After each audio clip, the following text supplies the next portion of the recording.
It's 10 a.m. on a Sunday. Your head is pounding. The room is spinning. Your voice is gone. And you have that faded stamp on your arm that won't scrub off. You check your bank balance. You do the math. And you ask yourself the question that haunts everyone after a big night out. How the hell did I spend $400 last night? You didn't buy a new phone. You didn't eat gold leaf steak. You just went for Korean fried chicken and karaoke with friends. And then you made the mistake. You went to the club. Today, on the cost of everything, we're performing an autopsy on the big night out. We're tracking every single dollar, from the first Soju bomb to the 3 a.m. ride back home, to find out how a fun night out spirals into financial ruin. Let's count the damage. Phase 1, the leaving the house tax. It starts out innocently enough. You have a plan. You're going to be sensible. You've had a shower, you're ready to go. But you live in the suburbs. Public transport to the city on a rainy Saturday? It's a mission. So you ride share. Even splitting it with a friend, it's expensive. Surge pricing kicks in. What should be a $40 ride is suddenly $65. You pay your share. Phase 2, the Soju, 7:30 p.m. You meet the rest of the group.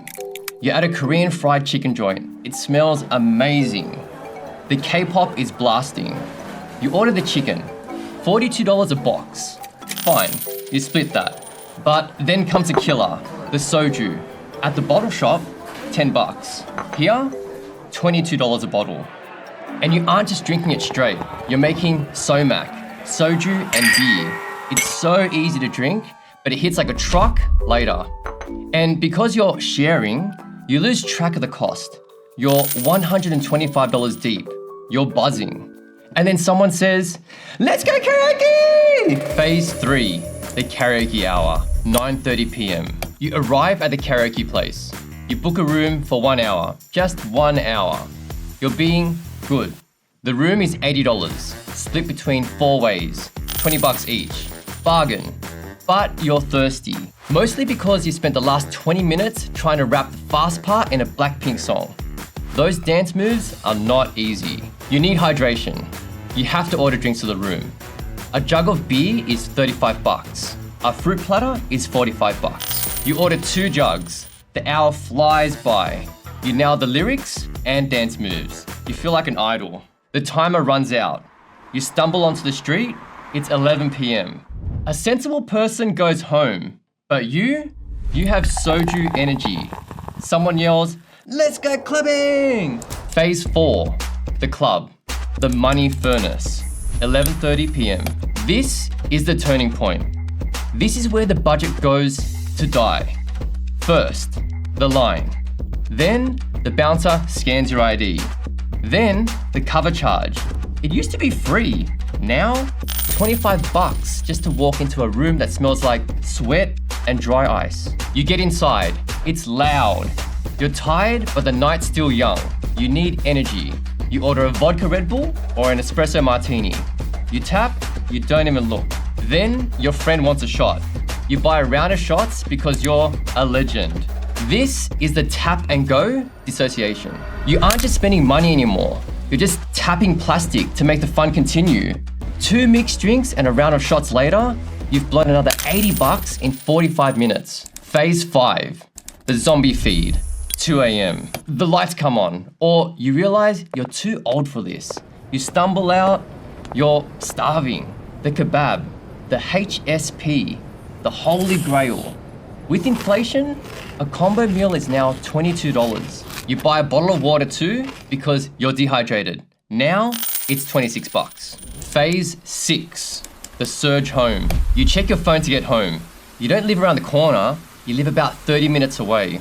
And everyone else is trying to leave at the exact same time. Surge pricing is at 2.8 times. You look at the price, $115. You look at the train app, the next train is in 45 minutes and stops at every station. You want to cry. You switch back to the Uber app and tap confirm ride. Running total, previous $306. Uber home, $115. Grand total, $421. The verdict, Over $400 for one night. You wake up with a raging headache and a faded stamp on your arm.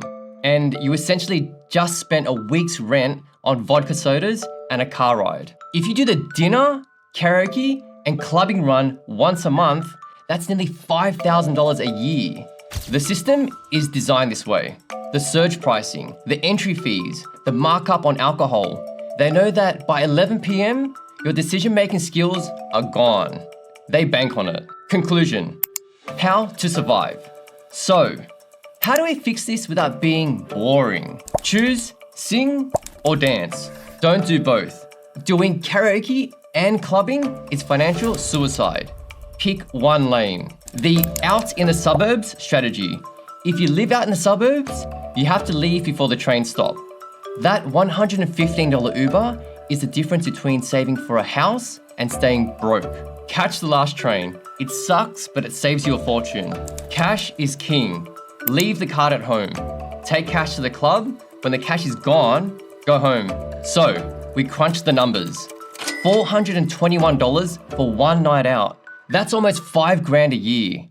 Seriously, if you weren't spending that $5,000, what would you put it towards? A holiday? A start on a house deposit? Or something else? I want to hear from you. This isn't about being cheap.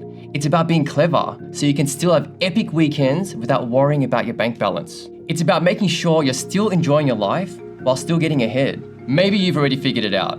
You're still partying and avoiding that tap and go addiction. And you're not getting burnt by the surge pricing on the way home. What's your secret? How are you actually pulling it off? Or do you prefer to stay home? Let me know in the comments below. Let's share some knowledge, because let's be real, we're all in this together. If you like this video, please like and subscribe. Catch you on the next one.